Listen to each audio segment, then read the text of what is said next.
ये तो प्रेम की बात है उधो। जय हो। बंदगी तेरे बस की नहीं है, ये तो प्रेम की बात है उधो।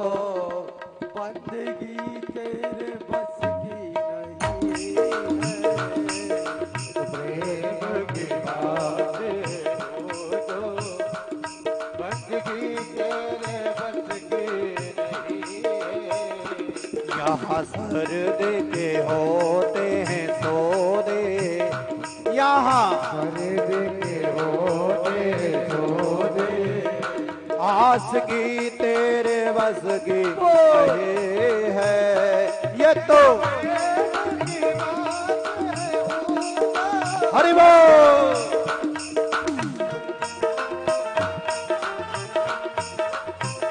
प्रेम से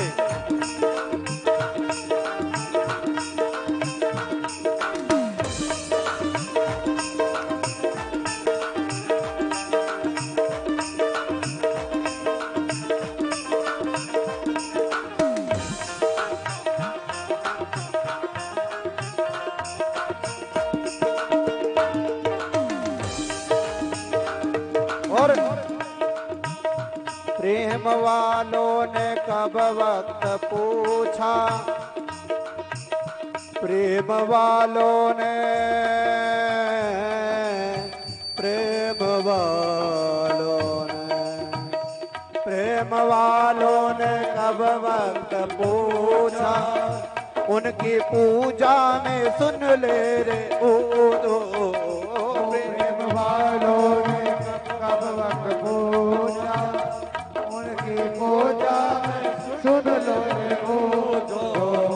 यहाँ दम दम पर होती है पूजा, यहाँ होती है पूजा। सर झुकाने की बरसत नहीं है, ये तो बात है उधो। हरि बोल। तेरे बस की नहीं है। दोनों हाथ उठा करके ताली सेवा करते हुए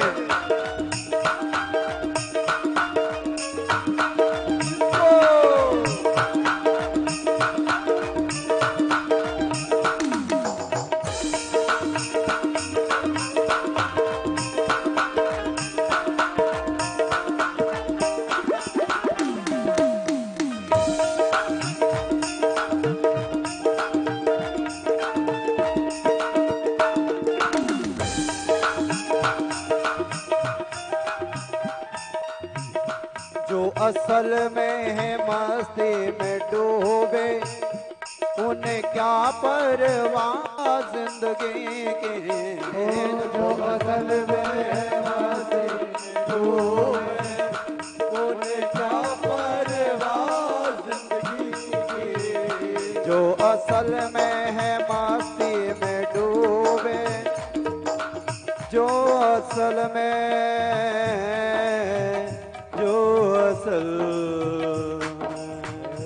जो असल में है मस्ती में डूबे, उन्हें क्या परवाह जिंदगी की। जो उतरती है चढ़ती है मस्ती, जो उतरती है चढ़ती है मस्ती। वो हकीकत में मस्ती नहीं है, ये तो दोनों हाथ उठाकर ताली सेवा करते हुए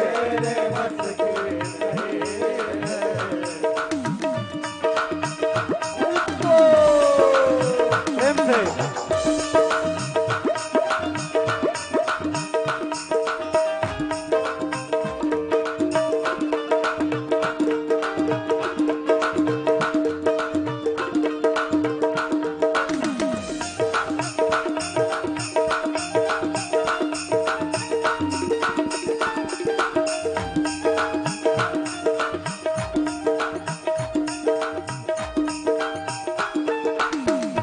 जिनकी नजरों में मोहन समाए, वो नजर फिर तरसती नहीं है। जिनकी नजरों में मोहन समाए, वो नजर फिर तरसती नहीं है। जिनकी नजरों में, जिनकी नजरों, जिनकी नजरों में, जिनकी नजरों में है श्याम प्यारे, वो तो रहते हैं जग से न्यारे। ओ जिनकी नजरों में नजरे नजरे नजरे नजरे नजरे नजरे हरि बोल। नजरे नजरे नजरे नजरे नजरे नजरे नजरे जिनकी नजरों में, जिनकी नजरों में, जिनकी नजरों में, जिनकी नजरों में, जिनकी नजरों में मोहन समाए, वो तो रहते हैं जग से न्यारे। ओ जिनकी नजरों में मोहन समाए, वो तो रहते हैं जग से निराले। जिनकी नजरों में मोहन समाए, वो नजर फिर तरसती नहीं है। ये तो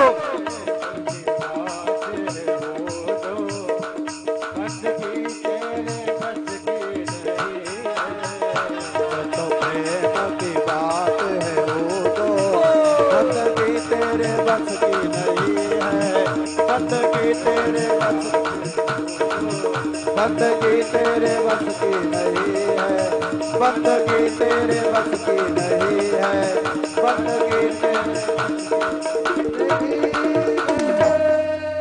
बोलिए मोहन प्यार।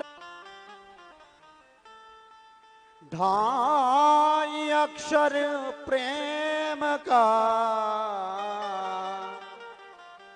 पढ़े सो पंडित हो।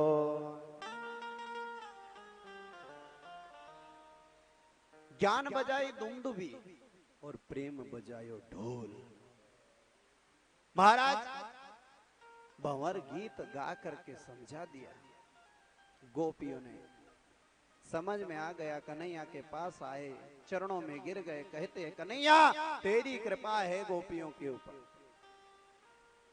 और जैसे कहा महाराज कृपा, ओहो बड़े प्रसन्न हो गए। कन्हैया कह रहे हैं मैं तो समझाना चाहता था प्रेम, क्योंकि जो काम प्रेम कर सकता है वो काम कोई नहीं कर सकता। प्रेम में बड़ी ताकत है। तो कितनी अच्छी बात है, हमारे साथ प्रेम भी है। तो प्रेम में बड़ी ताकत है साहब। दुनिया की सबसे बड़ी जो ताकत है तो वो ईश्वर के प्रति प्रेम, भगवान के प्रति जिसका प्रेम जुड़ जाए वही सबसे श्रेष्ठ है। कन्हैया ने एक दृश्य दिखाया, देखो इधर। तो देखे तो क्या देखा मालूम? राधा रानी भी वही है, गोपियां भी वही है, सब वही है। उद्धव चमत्कृत रह गए।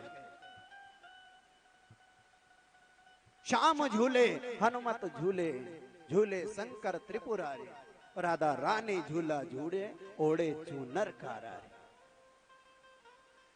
सुंदर संदेश दे दिया महाराज। समय कम है नहीं तो भजन जरूर गाते हैं। क्या हुआ मालूम? श्याम झूले हनुमत झूले, झूले शंकर त्रिपुरारी, और राधा रानी झूला झूले ओढ़े चूनर कारारी। ऐसे दृश्य को देखकर उद्धव का ज्ञान गुदड़िया हो गया, प्रेम सीख गया महाराज।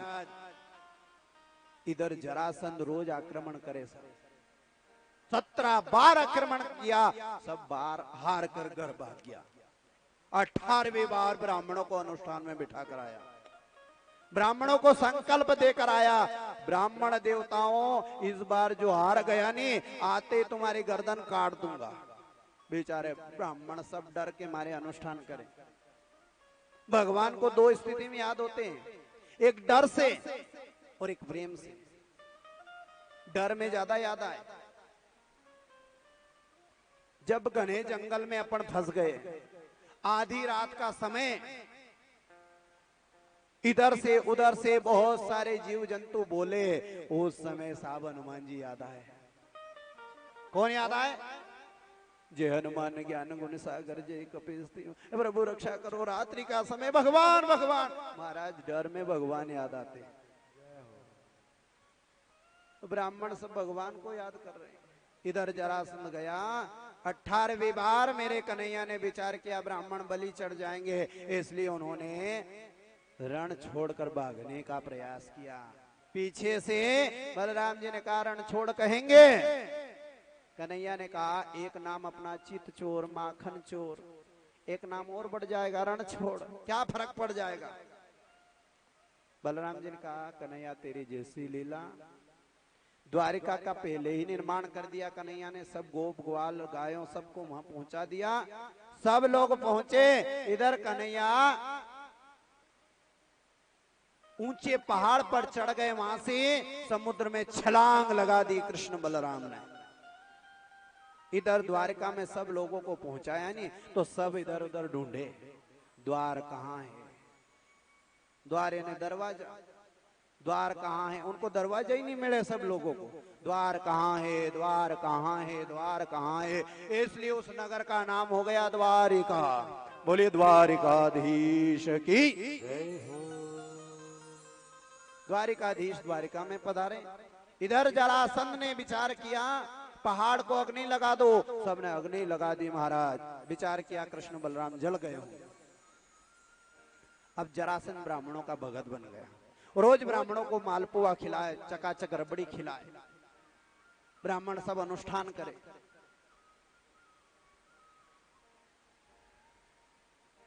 एक कुंदनपुर के राजा हैं जिनका नाम है भीष्मक जी महाराज। भीष्मक जी के 4 बेटे हैं साहब, रुक्मी, रुक्मरथ, रुक्मबाहु और रुक्मकेशी। इनकी एक बहन है, बहन का नाम है रुक्मणी। मणि जैसे चमकती है ना, ऐसी ही रुक्मणी है, चमकने वाली, साक्षात लक्ष्मी, साक्षात लक्ष्मी जो मणि की तरह चमके वही रुक्मणी, जिनके प्रति भगवान के प्रति श्रद्धा है वही रुक्मणी। भीष्मक जी को अपनी बेटी बड़ी होती देखी, सोचा अपनी छोरी का मांडा कर दे। विचार किया मांडा करें तो किससे करें, विचार आया कृष्ण सबसे श्रेष्ठ, उससे विवाह कर दे। रुक्मी को बुलाया और कहा बेटा अपनी छोरी का मांडा, तेरी बहन का विवाह कृष्ण से कर दें। रुक्मी नाराज हो गया, कहने लगा उस भगोड़े के साथ मेरी बहन का विवाह कदापि नहीं हो सकता। साहब घर में छोरावण अपने चालवा दे वहां तक चलान ने बुढ़ापा में जो अपन कहवा जाओ कि बेटा यो कर ले ने भी उल्टा चाले, उन समय पे समझी लो कि अब अपने अपने नहीं चलानी। घर में सासू जी उनके भी ध्यान रखना, बहू जहां तक चालवा दे वहां तक चलानी, खूब चलानी। भले एक टाइम चाय देनी बहू के, 2 टाइम नहीं देनी, खूब चलाओ अपनी, पर जिंदन चालनी बंद हुई जाए उन दिन सोची लो कि अब अपन भगवान का भजन करो। बहू के उनका हाथ में सब कारोबार दे दो। आज भीष्मक जी ने विचार किया बेटा चलने नहीं दिए, छोड़ दिया साहब, जा तू तेरे हिसाब से शादी करवा दे। एक टाइम चाय की तो मैंने मजाक में की है, बहुओं की जितनी चाय इतनी देनी चाहिए, है नहीं तो सब नाराज हो जाएगी। बोले बाल कृष्ण लाल की। तो रुक्मी गया, सगाई करके आ गया और भीष्मक जी से कहने लगा परसों बारात आ रहे, जय हो। परसों बारात? हाँ पिताजी। किससे करी सगाई? शिशुपाल से। परसों बारात लेकर आ रहा है। उन्होंने कहा जय हो। यदि रुक्मणी और कृष्ण बनाए हो तो बोले ले आ जाओ, है ना, ये सामने बिठा दीजिए। भाव से ब्राह्मण देवता मंत्र उच्चारण करेंगे, ने मांडा करेंगे, अपन बढ़िया फेरे करवाएंगे। तो महाराज क्या हुआ मालूम? जैसे ही ये वाक्य सुना रुक्मणी ने, आज मन हो गया मैं तो कन्हैया से प्रेम करती हूँ। साहब उस समय देखा नहीं था, न तो कृष्ण ने रुक्मणी को देखा, न रुक्मणी ने कन्हैया को देखा। बस एक दूसरे की चर्चा सुनते सुनते एक दूसरे का मन एक दूसरे में भावित हो गया, प्रभावित हो गया, एक दूसरे को चाहने लगे महाराज। रुक्मणी भाभी के पास रोती रोती कह रही, भाभी मेरा भाई तो रिश्ता तय करके आ गया, अब क्या करें? भाभी ने कहा एक काम करो, पत्र लिखो। पत्र? हाँ, काय से? किसी डाली को ले लो, पत्र लिखो। पत्र लिखो, ऐसा लिखो कि कन्हैया दौड़ कर आ जाए। अच्छा भाभी, पत्र से आ जाएगा? हाँ। किसको देंगे? ब्राह्मण को दो, ब्राह्मण सबसे श्रेष्ठ होते हैं, ब्राह्मण कभी छुपाते नहीं, ब्राह्मण सदैव। साहब ब्राह्मण का हृदय कैसा होता है आप सब जानते हैं। एक डॉक्टर अगरबत्ती लगाएगा रोज भगवान को और क्या कहेगा, प्रभु कोई बीमार होए मेरे घर आए, मैं इलाज करूं, पैसे कमाऊं। एक वकील साहब भगवान को दीपक लगाएगा और क्या कहेगा, प्रभु कोई फंसे कोर्ट कचहरी में आए मेरे पास आए, फिर मेरा धंधा चले। एक थानेदार अगरबत्ती लगाए भगवान से प्रार्थना करे, प्रभु फंसे लड़ाई करके आए मेरे घर आए, फिर मेरा कार्य चले। मात्र एक ब्राह्मण ऐसा है साहब कि रोज अगरबत्ती लगाए और कहे कि भगवान मेरे जजमान का छोरा छोरी को मांडो करा दीजिए, फिर मांडा में मारे बुलाए, फिर मारो काम चले। अगरबत्ती लगाकर ब्राह्मण कहेगा, भगवान मेरे जजमान का मकान बनवा देना, 2-3 मंजिल, फिर मकान बनेगा उसमें फिर वास्तु पूजा करने जाऊं। महाराज सोचता कौन? ब्राह्मण ही तो सच्चा सोचता है।